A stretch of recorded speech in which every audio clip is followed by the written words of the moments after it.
Hey, y'all. Welcome to the Art of Vibrant Living show. I am your host, Daniel Aaron, and I'm so excited to be with you today, especially for this show because so many spiritual people are just broke. Let's not beat around the bush. And one of my favorite quotations is that there's nothing sadder than a broke philanthropist. Well, in the same way, when we get people with amazing values, visions, great potential, and they're struggling, they're in survival, they're contracted, they're doing somebody else's work, they're not living their creative vision in the world. Well, technically speaking, that sucks. So, doubly excited today because we got a juicy topic. Even better, we've got an amazing special guest here, Keenan Johnson, who is a brother from another mother. And not only does he have a beautiful shaved head as well, he is a titan of business with a ton of experience and success behind him, from network marketing to trading to cryptocurrency to e-commerce to YouTube creation to I could go on and on. He's a man who is full of wisdom, great experience, even better, big heart, and here for us to jump in and share some really beautiful wisdom for our community. So awesome. Keenan, welcome to the show. Thank you so much for being with us. How's it going? Thanks for having me. Yep, total pleasure. And I know there's so much that we can talk about here. And what I've told our audience so far about today is that the value of passive income and creating financial freedom is just it's such a big thing in order for one to live up to their potential. And so many of the people that connect with me and come here, they're into personal development, they're into spiritual development, though oftentimes, not everyone, but oftentimes there's a divide between that as in comparison to the financial and business world. So that's, some of what I want to get into, though. I haven't shared that much about your story and how you got into this. Would you give us a quick walkthrough of how you got into business and how it connects for us? Sure. Let's see. It all started back when I was in high school, and I like the idea that you're talking about personal development and then business, because if it wasn't for the personal development, I probably wouldn't have been able to get anywhere in business. So I think that's kind of like a good foundation to start off of. And I was able to get that through the network marketing industry. Some people are excited about that industry. Some people can't stand it. So it's kind of a mixed bag. And I can understand both perspectives. But it all started when I got out of high school, 2007. I was working at a company called Walmart pushing carts. I was a cart pusher.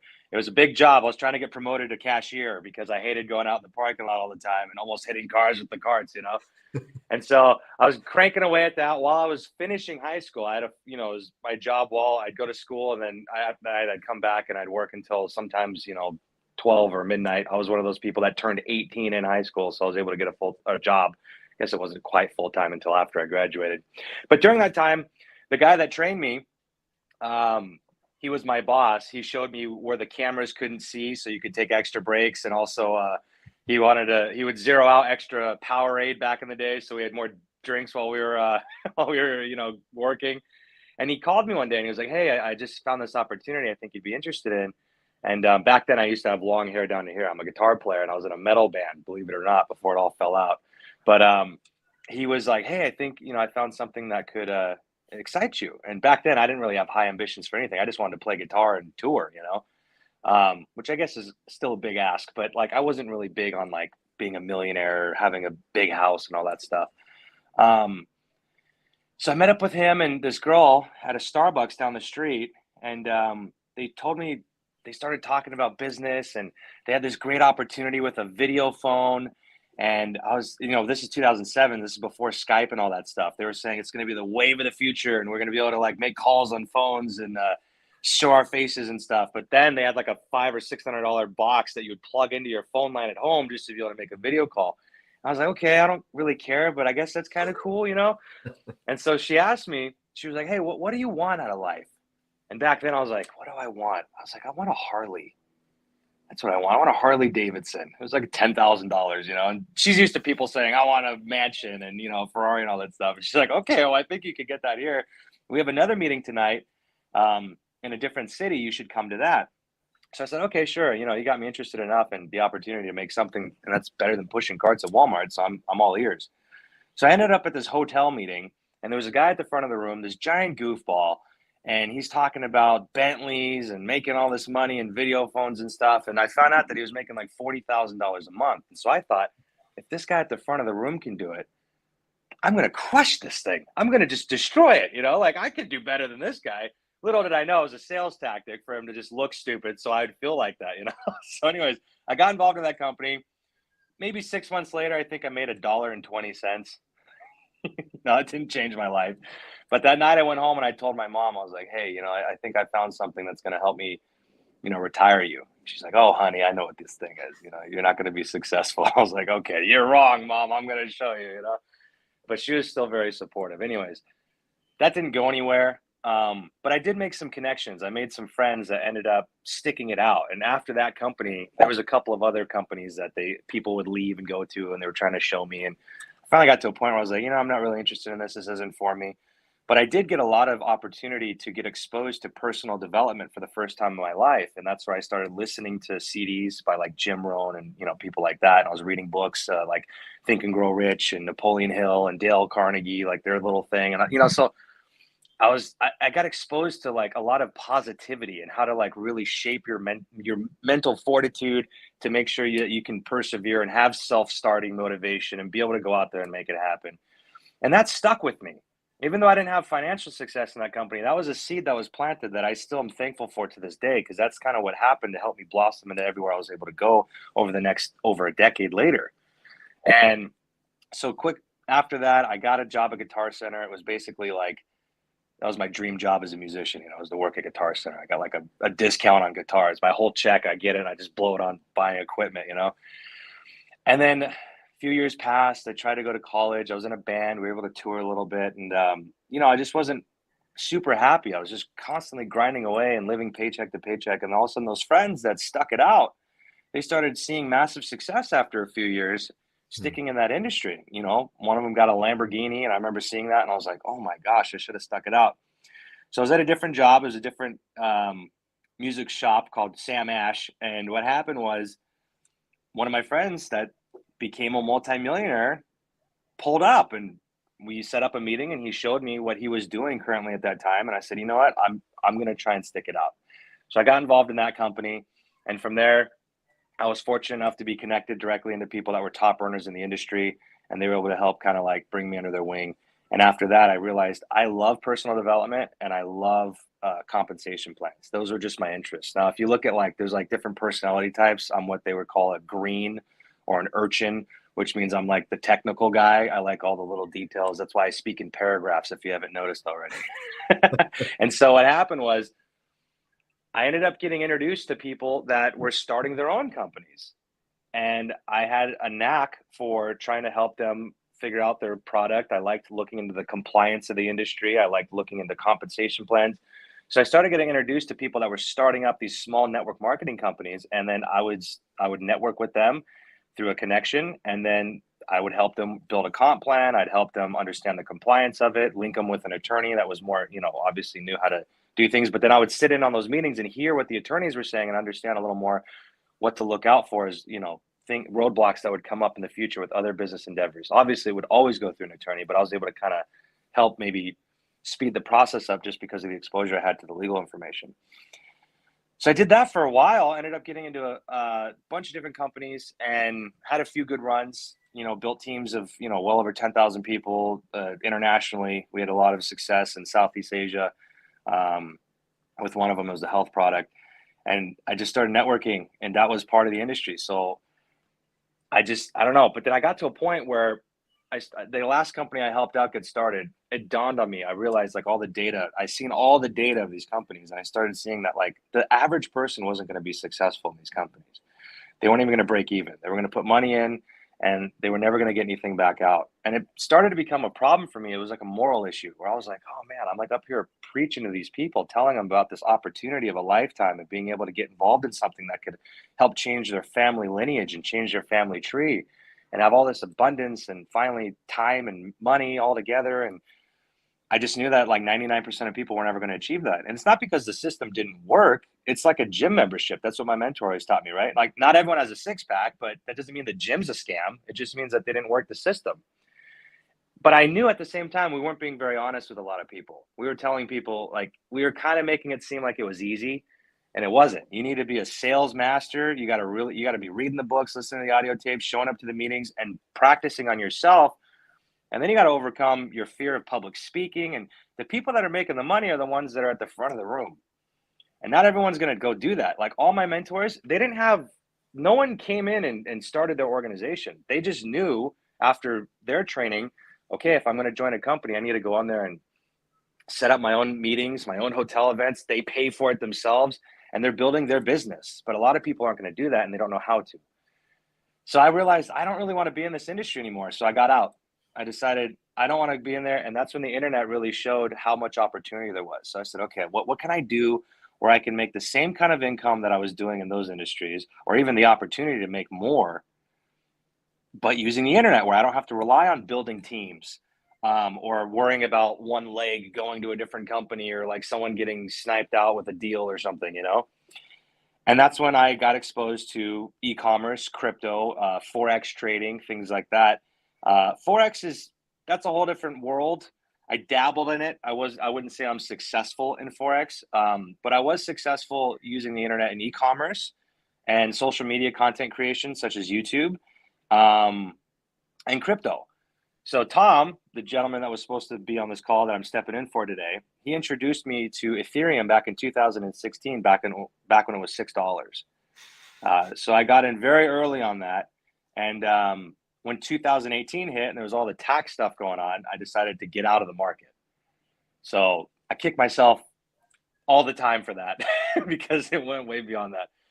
But I learned a lot about blockchain technology and cryptocurrency from the 2016 exposure, and that's something that I still believe in heavily to this day. The other project that I worked on was I converted a lot of what I sold on my Ethereum to is I started an Amazon business because I saw that Amazon had a huge opportunity a few years ago to be able to create your own brand, create your own product. There's many different strategies, but the one that I ended up going through with my partners was we actually built our own baby product line, and we manufactured overseas. We imported them here. We sent them in an FBA warehouse or the Amazon warehouses, and then they would ship them out for us whenever we did the marketing online to drive traffic to those listings. So that was a good run too. You know, you can generate hundreds of thousands of dollars off of just one product, you know, so imagine having an inventory of products. So we did that. And then COVID happened. COVID came and basically it wiped us out because the manufacturers would shut down. Our inventory cycling went down. Amazon created better relationships with overseas manufacturers to directly come in to cut people like us out, the middlemen that were, because Amazon first and foremost looks out for the customer. So they want to give them a fast delivery time and best prices. Sometimes that comes at a cost in terms of quality, but they were able to create that bridge directly with manufacturers, and it basically priced us out of the market and we couldn't keep up with a lot of the stuff. So I got out of that. And one of my buddies who was doing YouTube, he had a month where he grinded for 8 months making content about video games. It was a new video game that came out called Fortnite. So he was making content around Fortnite. And all of a sudden, 8 months later, I was like, hey, how's that YouTube thing going? He's like, oh, it's pretty good. I'm going to make 120 grand this month. And I was like, oh, wow, that's great, man. How can I do that? And so that's when I realized YouTube was a viable business endeavor. It was a real business, you know, and so I got involved in that and I love it. Like that's what I do now. I'm full-time. I just focus on YouTube. But I'm always open to hear new opportunities. And there's another one that just fell into my lap recently that I'm working on as well. But that's kind of a long-winded explanation from A to Z. And all of that was able to happen because of the personal development, you know, just being able to stay positive and self-motivated. That's really what it came down to. That's awesome, Keenan. Thank you. And you dropped a couple of great gems in there. I just want to amplify, and then I got a couple questions for you.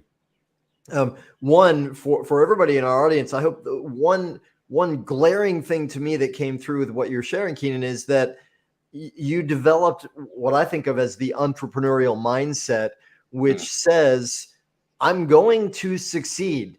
I don't know where it's going to be, what it's going to look like, how it's going to be. Every single entrepreneur that's successful that I know, every single investor that I know that's successful has had things fall out, not work, get stuck. What they all have in common, though, is they keep going forward, and they have a, it's funny, the word opportunistic has like a negative connotation for some people, but to me, Right. it's a beautiful word. What it means is it's the ability to see opportunity, and life is always giving us opportunities if we have the mindset and the willingness to say yes to it. So I amplify that piece. You also said how you understand both sides of the attitudes that are often reflected toward network marketing.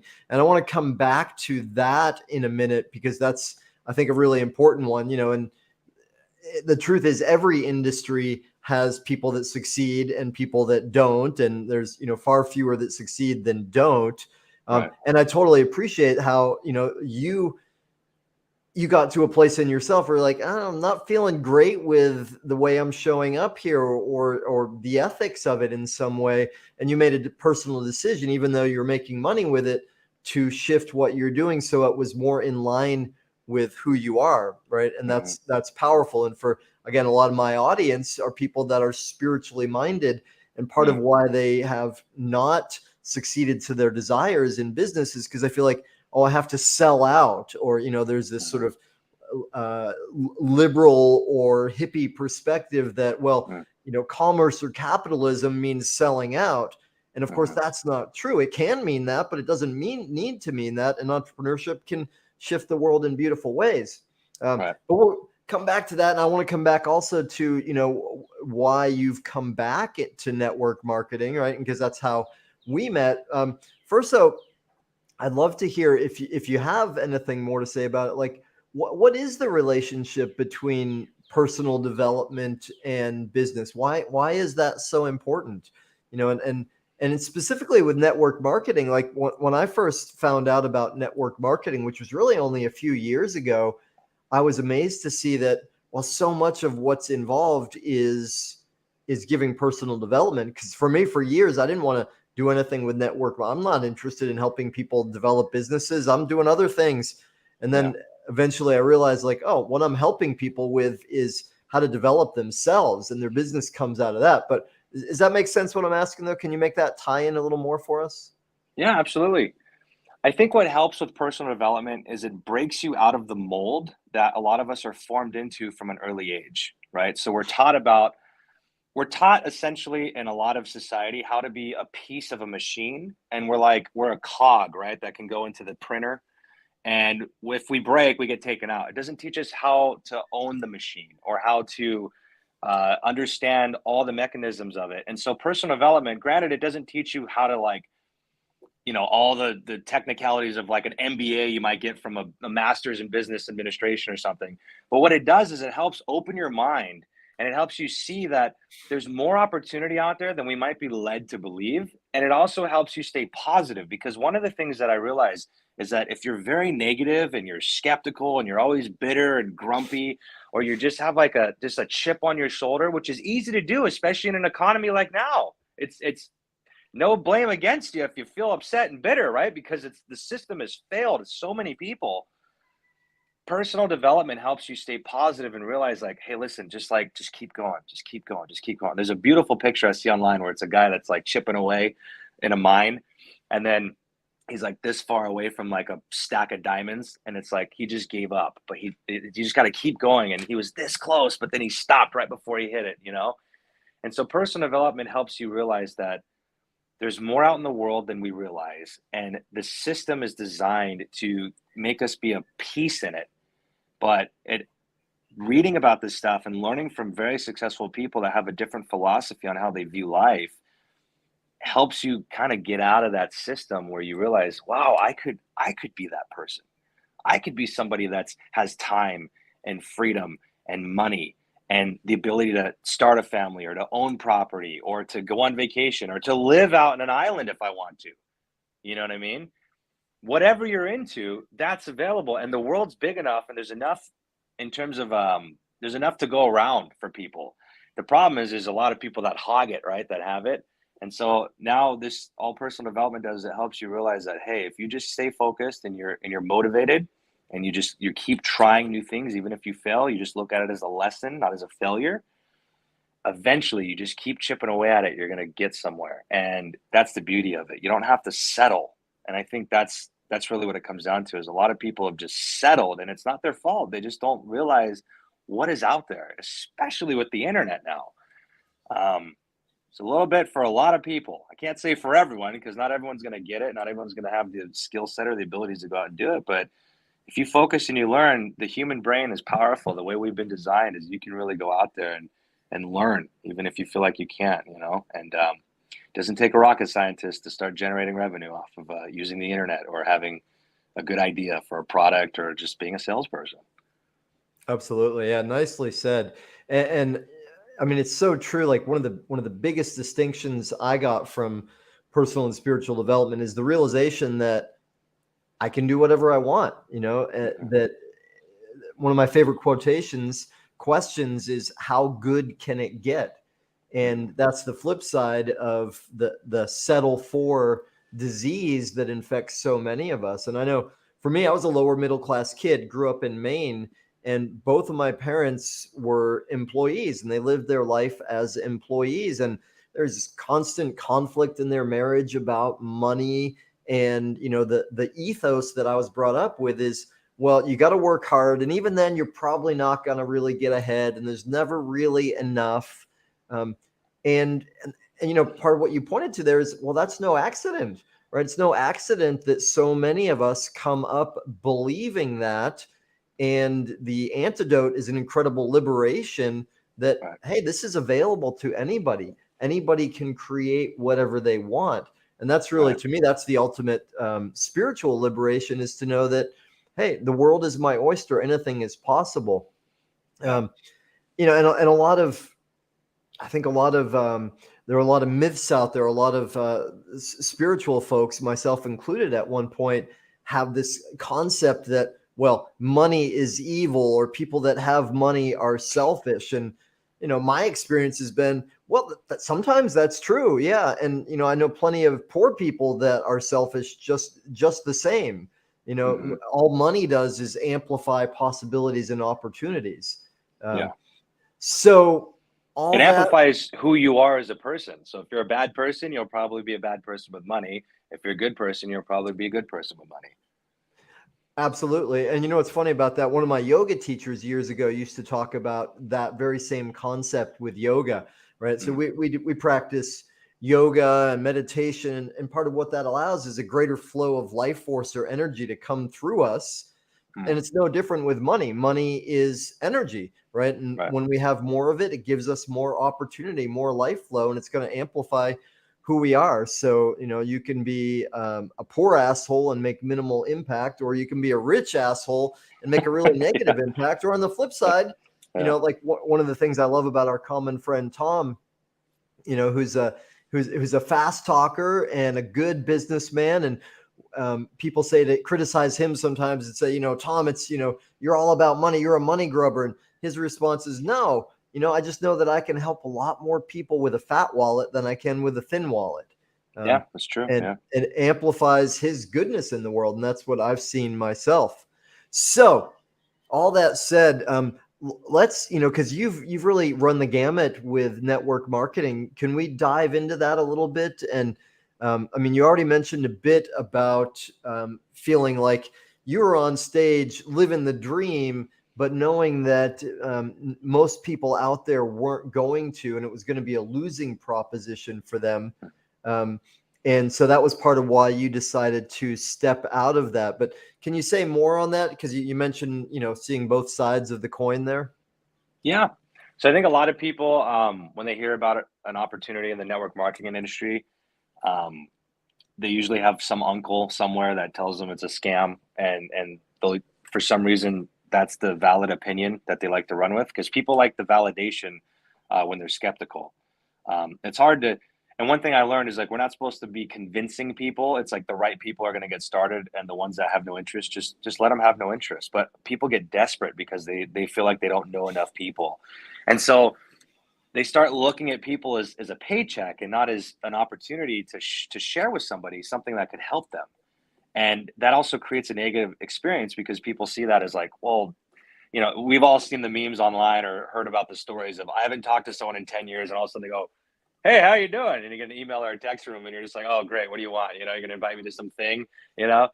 And it's created this, it's supposed to be relationship marketing. You build it off of relationships that you make with people, but sometimes people, they get desperate, and it's no longer about the relationship. They're just trying to get, you know, make a paycheck. And unfortunately, that's when you start using somebody. And so there's a lot of people that have had that negative experience being on the other side that feel like they're being used.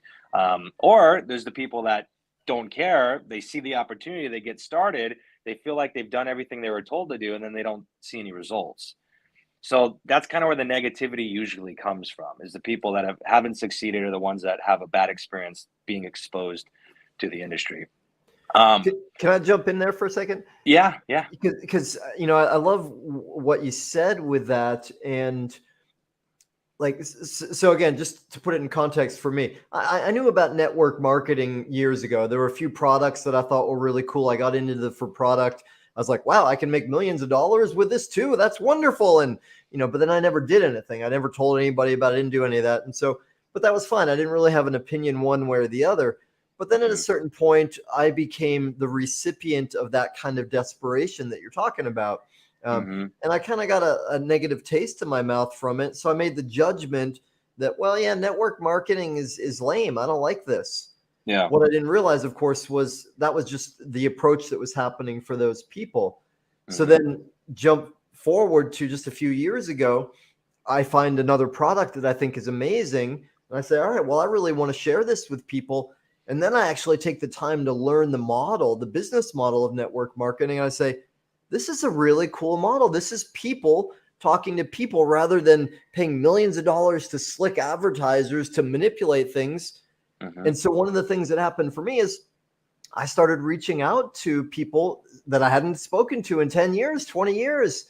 Yeah. And I, with some of them, there was, I could feel it, you know, that like, why are you calling me now? What's going on? Yeah. Yeah. What's the catch? What's going on? But what I felt like, and I think this is an important distinction, and I'm curious to your perspective on this. I think it's hard for a lot of people to grok, is this concept of win-win, right? Win-win-win. And for me, it was like, I have so many friends that I've collected over the years, most of whom I haven't been in touch with in ages. And it's not because I don't love them or that I don't want to be. It's just because life is happening. Life is full. I'm talking to this. I'm doing, you know. But then this opportunity that I'm excited about, yet that I can also benefit from if they get excited about it, for sure. That's true. That was like the tipper that got me to reach out. So then I would reach out to someone and say, hey, you know, this is the reason I'm calling. This is what put me over the edge. And I'm excited. I'm thrilled to reconnect. And I'm so grateful that this business opportunity is what pushed me over the edge to reconnect. And I have found since then that I've reconnected with people, I mean, sometimes from more than 20 years ago, that who knows if I ever would have reconnected with them, but because of this, and because they found some excitement in, or didn't, we just reconnected and they're like, nah, that's not for me, but you know, let's get together. And so, you know, that concept of it's both and it's win-win. It's, I value the relationship. I value the person. And here's an opportunity that might be of benefit for you. And if it is, then we both benefit. Does that make sense? Yeah. I think what really helps is when you have a product you believe in. Yeah. Because then it's real, right? Don't worry about the compensation plan or how much you can get paid. I think really you just focus on a product you can be passionate about. And a lot of people, unfortunately, get exposed to products that maybe they're great. Maybe they promise, you know, your hair will come back, which doesn't work, right? Or they'll say, you know, they'll take wrinkles off your face, or you'll drink a drink and you'll feel, you know, 20 years younger or whatever. The thing is, some of these products in this industry are phenomenal, but there's a lot of garbage too that you find out isn't worth what they have. Because when you look at the compensation model, they have to mark these products up so much. in order to be able to pay out the commissions, that you end up with something that you feel you can actually go down the street, get at the store. Maybe it's a different brand, maybe it doesn't taste as good or whatever, but it's like, you know, $10 versus $100. And you start realizing like, you know, like, yeah, I believe in the idea of this new ingredient or something, but it's not that good. So there's a few companies that have really good products, and they prove themselves before they even became a network marketing company, where you're like, okay, this is a solid product. And so if people are willing to purchase it without having they don't need an incentive to participate in building teams and commissions, then it's a good product, right? It's hard to find a company that people are willing, they go gangbusters over the product. It's tough to find to where like they have no care about the compensation plan. And that's actually where, from a compliance perspective, that's kind of where the government starts to get kind of upset, was they don't like having companies that are so focused on pushing out the opportunity. They want people to actually participate in purchasing products before having an incentive. And that's how you know you have a winning product, and that's when they think it's a more legitimate business model. When it comes to finding that product, though, it's tough. And if you don't believe in the product, you're gonna have a lot more of those negative experiences. But it's also something that people get into, where a lot of the products, you don't have an opportunity to really earn your money back off of the product. You just consume the product. So you'll buy like a skincare thing, or you'll buy a health drink or something, and you might feel better, but it's really hard and it's really challenging for you to buy a bulk of inventory and then go out there and actually wholesale it like some of these models tell you can go do, which you can buy it at a discount, sell it at a profit. But who has a supply chain where they're actually able to go out there and do that on a scale of any significance, right? And so that's another thing too that I wanted to kind of drove me out of the industry, was I didn't find products that, one, maybe they were good, but two, they weren't something that I feel like people could actually go out there and make their money back off of, because they're just not going to go out there and sell it. And that's where I think there's some opportunities with companies that'll pop up where they'll offer you the opportunity to say, hey, you can invest in this, or technically don't use the word investing, because, you know, it's like, that's a bad word, especially if you're not like a financial advisor, or you don't have any sort of certification to say that. So they'll say, go ahead and get involved or something. They'll use the different terminology. And what'll happen is you'll generate revenue somehow just by existing in this system. You don't have to go out and build a team. Well, that's usually a red flag for me. Whenever I see something like that, I'm thinking, okay, that's where the big P word comes in, you know, the whole Ponzi thing. It's like, I don't want to be involved in any sort of Ponzi structure. I have no interest in that. But what happens is you get people that are jaded from products that they can't resell, that are super expensive, and then they start seeing an opportunity where there's a company telling them, hey, you don't have to do anything. You can just give me your money and you're going to start getting paid off of that. And that's where you start seeing a lot of these actual legitimate scams pop up over the last few years, especially in like the crypto space or any sort of blockchain technology. And so I'm very skeptical when it comes to that stuff. So it's like, it's hard, you know, but to really what brought me back in the industry was I was exposed to something a couple of weeks ago, for the first time in years, that made sense to me. And I think it's legitimate, you know, from what I saw and understand about blockchain technology. I was like, wow, this is actually something that has the legitimate side of MLM being a legitimate compliant company, but it also has the opportunity for somebody to purchase something that can yield rewards and that could potentially be worth more than what they got it for. And that to me made a lot of sense. And it wasn't something that was going to disappear very quickly. And it wasn't a pump and dump scheme, because that's another thing that I've seen a lot of. People want you to get involved in their coin, and you buy a bunch of it, and people are spending their life savings because they think they're going to make everything, and they mortgage houses, right? They do reverse mortgages, and they take home equity loans out. I've seen all sorts of stuff, and I never wanted to be involved in any of that. And I just, again, it goes against my morals. I don't want to see people liquidating like assets that they've worked their entire life for just to get duped in the end. And I think we found something that actually kind of marries all the positives and eliminates a lot of those negatives. Obviously, there's still always going to be risk in anything you do, especially in the crypto world. But I think that there's a project that we've stumbled upon that I think is actually going to be that like unicorn, that too good to be true thing, you know, that is actually true. So that's kind of where I'm at now. That's a perfect segue. It's you must be psychic, because you just read my mind. Yeah. Um, and I do want to get into a little bit this opportunity. That's how we met, and I'm putting the URL. If people can want to learn more, they can see that on the excuse me, on the show here. And I'm with you. I've seen, especially just in the last few years, like for me, for first, I don't know, 48 years of my life, I had no interest in money. I had plenty of it, for my standards. I could do whatever I want, but I was not into investment. I didn't know about taxes. I didn't know about passive income. I didn't know any. I always kind of thought that was over my head, not for me. But then a few years ago, I realized, a few life circumstances clicked and said, you know what, this is an important realm. I need to study this and master this, just like I need my health, my spirituality, all of that needs to be in my own hands.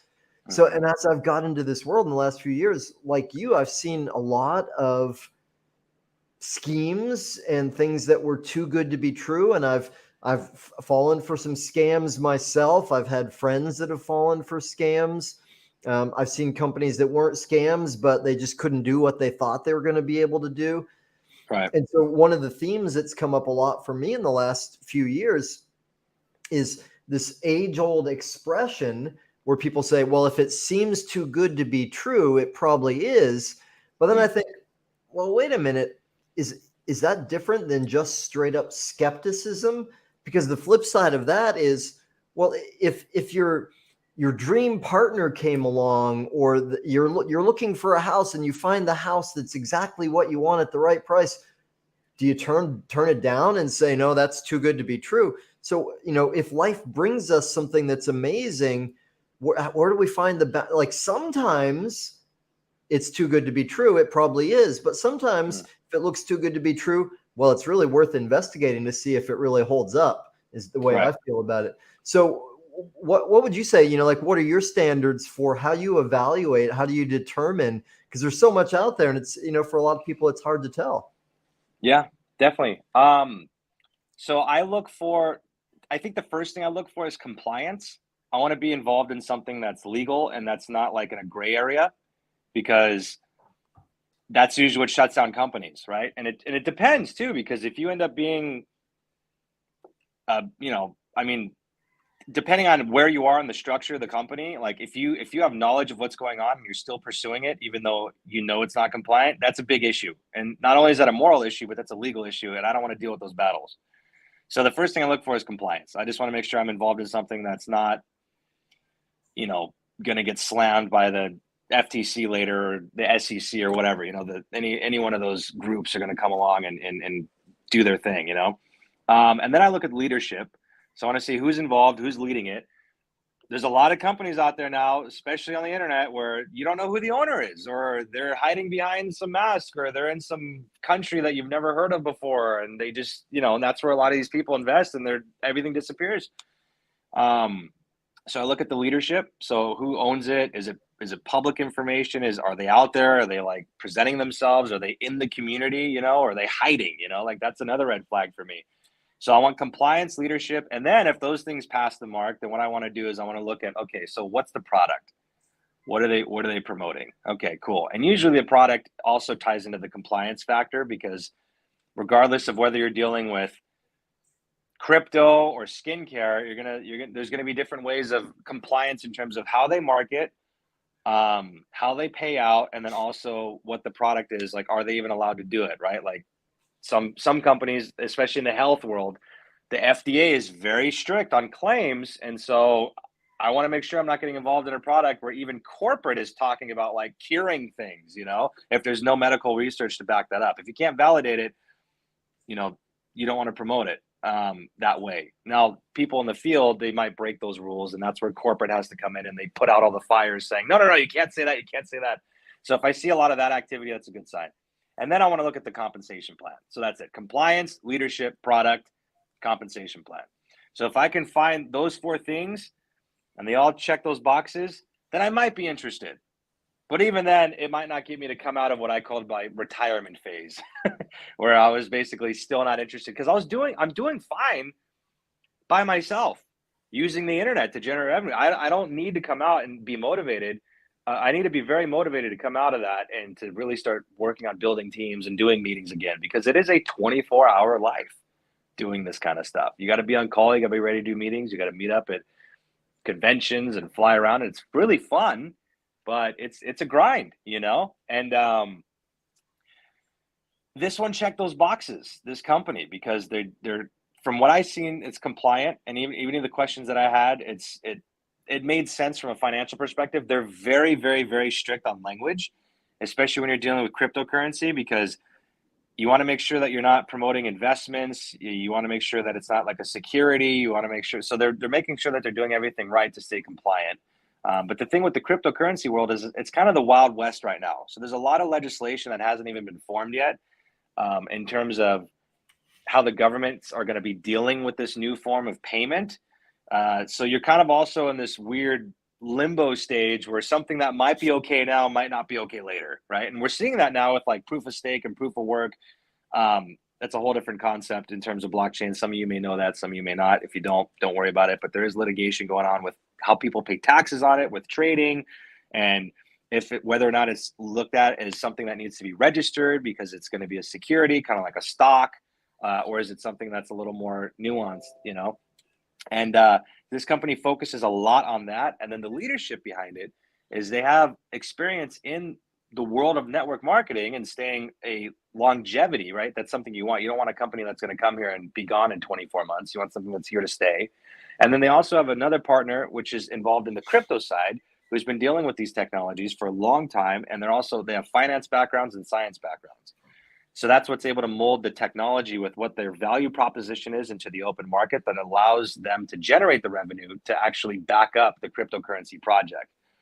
So you got two worlds going on that came together of solid experience and leadership.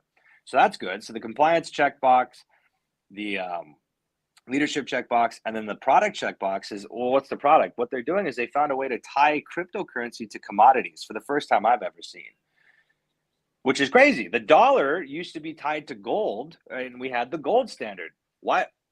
We don't have that anymore. So what's backing up the dollar? Our hopes and dreams. That's all it is.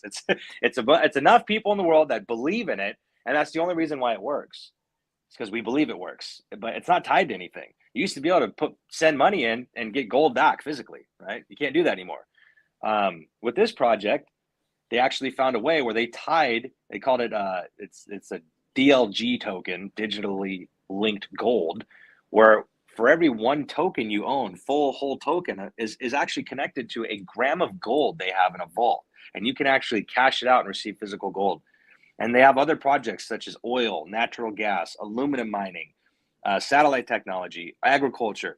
They have all these projects that they're working on, and they're tying each project to a cryptocurrency. And they have an entire financial model that's designed to help create liquidity in the market, help with scarcity, supply and demand. They have this whole thing called tokenomics, which is like the economy and the economic version, or the economics of how their coins work. And that's the product, is they're tying cryptocurrency to actual real world projects that are associated with commodities, things of actual high value and giant industries. I said, okay, that makes sense. And then the next one is the compensation plan. They created a very simple compensation plan. You just focus on showing it to people. And if they like it, they get involved, you get paid, and you build a simple team left and right. That's it. You go left and right. So you show it to two people and you're on your way. Now, the cool thing about this is that even if you're not interested in building a team, you still are probably excited about the opportunity to get in at the ground floor on the cryptocurrency projects. Because a lot of these coins out in the market, they have no utility, they have no use case, they have no technology behind them. They're not really worth anything, kind of like the US dollar, other than you had a large enough community just say, hey, this is kind of cool. We all want to buy it, but we don't know why. And so they created a market for no reason. This company, if you can see companies or you can see other coins generate hundreds of millions or billions of dollars with just a community of people that believe in it, imagine a company that's already generated over $200 million in the last year off of their project, and they're projected to grow. I believe they're going to grow much larger than that. And you can get involved now. When you own the crypto or the mining licenses that they sell, there's a whole model to it that we can get into later. But essentially, you're able to yield minted coins out of this structure to where you now own this tangible asset that's connected to these projects. So even if you're not building a team, you're having these coins of value come into a wallet that you own entirely. And that to me is incredible, because it's like, hey, you might not even care about going out and building and recruiting people and showing the opportunity to people, but you could definitely participate in the customer aspect of it and get involved and own a license that'll be paying out coins that have real value in the market. And it's a liquid market, which means that you're not left holding the bag of a coin that's worthless. So one thing that actually I got screwed over with back when I was a holder of a lot of Ethereum was I decided, hey, I want to start investing in a bunch of coins that are worth a fraction of a penny. Because what if they go from a penny to $1? That's a huge increase, right? Well, I found out that the only way that's going to work is if I want to sell we'll call it a crap coin. If I have a crap coin, but somebody has a coin of value like Bitcoin, in order for me to actually see this turn into any sort of capital gain or growth on my investment, I need to be able to sell my crap coin and get something of actual value in return for it. So if I'm willing to sell 10,000 crap coins, but nobody's on the other side willing to fill my order and give me their coin of value in exchange for it, I'm left holding the bag. So I had a ton of currency that's worthless right now. And I was the guy that was willing to give my coin of value, my Ethereum, in exchange for it. And then no one was on the other end when I wanted to get out and exit. So now imagine having a coin like this where it's tied to actual commodities projects, to where you're not left holding the bag because the company's on the other side. And part of their business model is for all the revenue that comes in or any sort of transaction fees, those of you that are familiar with how blockchain works with fees and sending and all that stuff, they actually purchase coins off of the market and then they burn them. So it creates less supply, and it also creates a market with liquidity where you can actually sell out when you need to.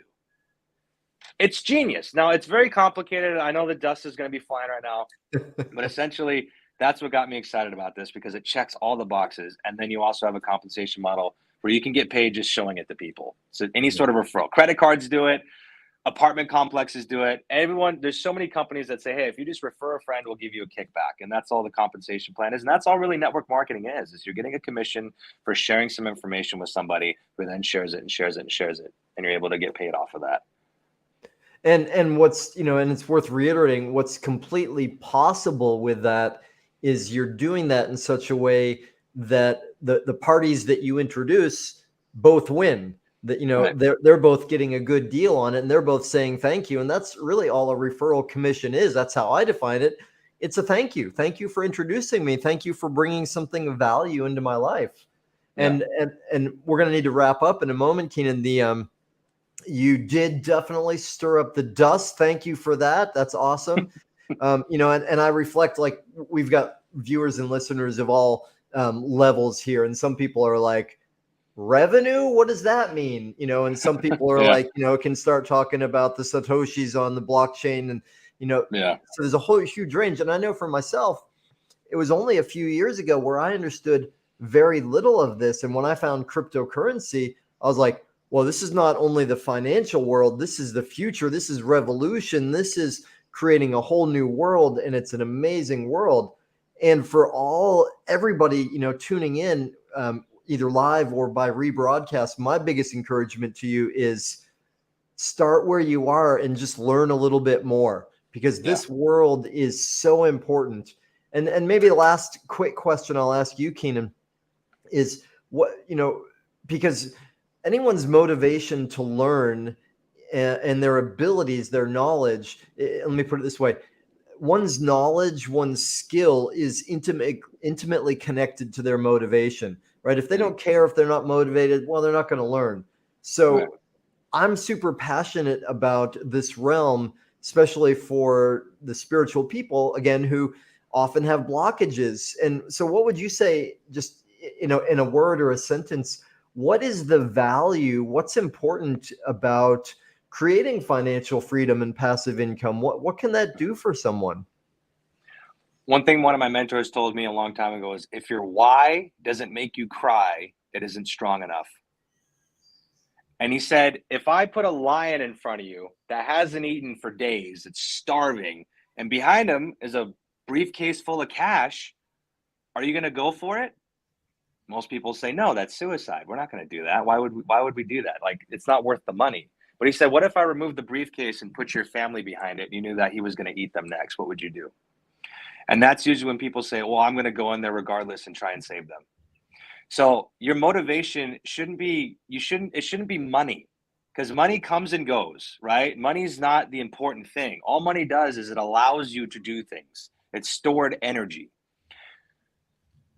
You need to figure out what is it in life that's going to motivate you and get you passionate. And for some people, it's just helping their family. For me, it was, I wanted to buy my mom a house because she was never able to own a home when I was growing up. And she could have given me the world if she had the resources to, but she didn't. And that's one thing I wanted to do for her was I said, hey, Mom, I wanted you to be able to have a home. And I was able to help her a couple of years ago get into a home that she now owns. And so that was a big thing for me, was being able to think of what motivates you that has actual substance behind it. And the money is just a tool to help you accomplish that. So like I said before, if your why doesn't make you cry, it isn't strong enough. You got to be emotionally tied to why you're doing this. And it can't just be money, because that's not going to last very long. People just, it comes and goes. You know what I mean? It needs to be something that really, really has a lot of value and emotional connection to it, because that's what's going to help you get up in the morning when you don't want to wake up. That's what's going to help you go out there and do your meeting or set up your business or go learn how to do something or read a book. Because you're going to know, like, that's what's driving you. And that drive that's what creates the success, is your drive. Yep. And so that would be my suggestion. Yeah. And, obviously Simon Sinek's book, Start With Why, is a testament to that concept. And it's been hugely successful. Totally with you on that. And it's, I think that's a great place for us to leave it right now. We could talk all day. I got 448 more questions for you, but we'll have to leave that for a part 2 another time. So, Keenan, thank you again so much for coming on here and sharing your experience, your wisdom, and for all of y'all tuning in, watching. Thanks for being here with us for The Art of Vibrant Living. I'm Daniel Horn, and I'll see you later. Aloha.